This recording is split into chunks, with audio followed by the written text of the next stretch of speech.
حضرت موسیٰ علیہ السلام کو دوسرا معجزہ دیا جاتا ہے۔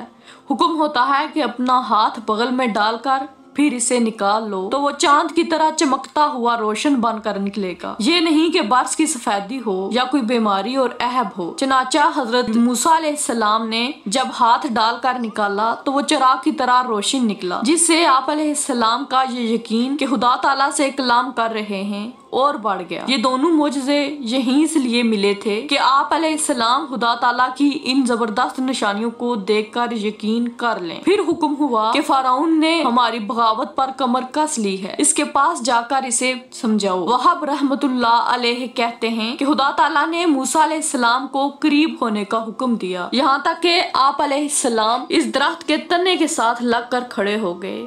دل ٹھہر گیا، خوف و خطر دور ہو گیا۔ دونوں ہاتھ اپنی لکڑی پر ٹکا کر، سر جھکا کر، گردن خم کر کے باادب ارشاد خداوندی سننے لگے تو فرمایا گیا کہ ملک مصر کے بادشاہ فرعون کی طرف ہمارا پیغام لے کر جاؤ، یہیں سے تم بھاگ کر آئے ہو، اس سے کہو کہ وہ ہماری عبادت کرے، کسی کو شریک نہ بنائے، بنی اسرائیل کے ساتھ اچھا سلوک کرے اور احسان کرے، انہیں تکلیف و اذى نہ دے۔ فرعون بڑا باغی ہو گیا ہے، دنیا کا مفتون بن کر آخرت کو فراموش کر بیٹھا ہے اور اپنے پیدا کرنے والے کو بھول گیا ہے۔ تو میری رسالت لے کر اس کے پاس جا، میرے کان اور میری آنکھیں تیرے ساتھ ہیں، میں تجھے دیکھتا بالتا اور تیری باتیں سنتا اور سناتا رہوں گا، میری مدد تیرے ساتھ رہے گی، میں نے اپنی طرف سے تجھے حجتیں عطا فرما دی ہیں اور تجھے قوی اور مضبوط کر دیا ہے، تو اکیلا ہی میرا پورا لشکر ہے، اپنے ایک ضعیف بندے کی طرف تجھے بھیج رہا ہوں جو میری نعمتیں پا کر بھول گیا ہے اور میری پکڑ کو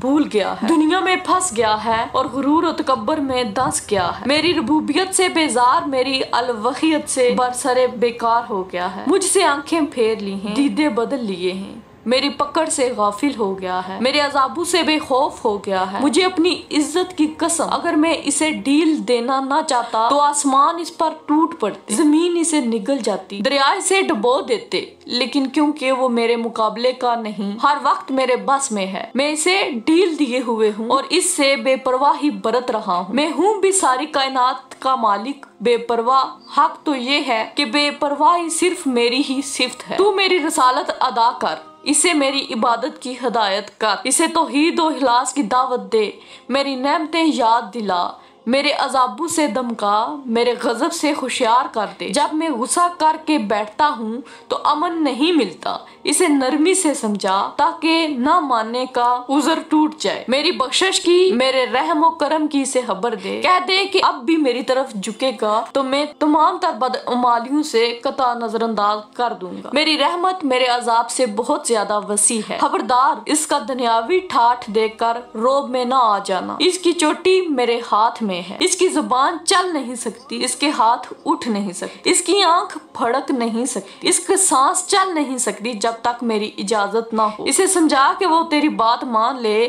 تو میں بھی اس کی مغفرت کروں گا، 400 سال اسے سرکشی کرتے، میرے بندوں پر ظلم ڈھاتے، میری عبادت سے لوگوں کو روکتے گزر چکے ہیں، تاہم نہ میں نے اس پر بارش بند کی، نہ پیداوار روکی، نہ بیمار ڈالا، نہ بوڑھا کیا، نہ مغلوب کیا، اگر چاہتا تو ظلم کے ساتھ ہی پکڑ لیتا، لیکن میرا حلم بہت بڑا ہے، تو اپنے بھائی کے ساتھ مل کر اس سے پوری طرح جہاد کر اور میری مدد پر بھروسہ رکھ، میں اگر چاہوں تو اپنے لشکروں کو بیچ کر اس کا بیچا نکال دوں، لیکن اس بودے بندے کو دکھانا چاہتا ہوں کہ میری جماعت کا ایک بھی روح زمین کی طاقتوں پر غالب آ سکتا ہے، مدد میری تیرے ساتھ ہے، دنیاوی جاؤ جلال کی تو پرواہ نہ کرنا، بلکہ آنکھ بھر کر دیکھنا بھی نہیں، میں اگر چاہوں تو تمہیں اتنا دے دوں کہ فرعون کی دولت اس کے پانسنگ میں بھی نہ آ سکے، لیکن میں اپنے بندوں کو عموماً غریب ہی رکھتا ہوں تاکہ ان کی آخرت سنور جائے،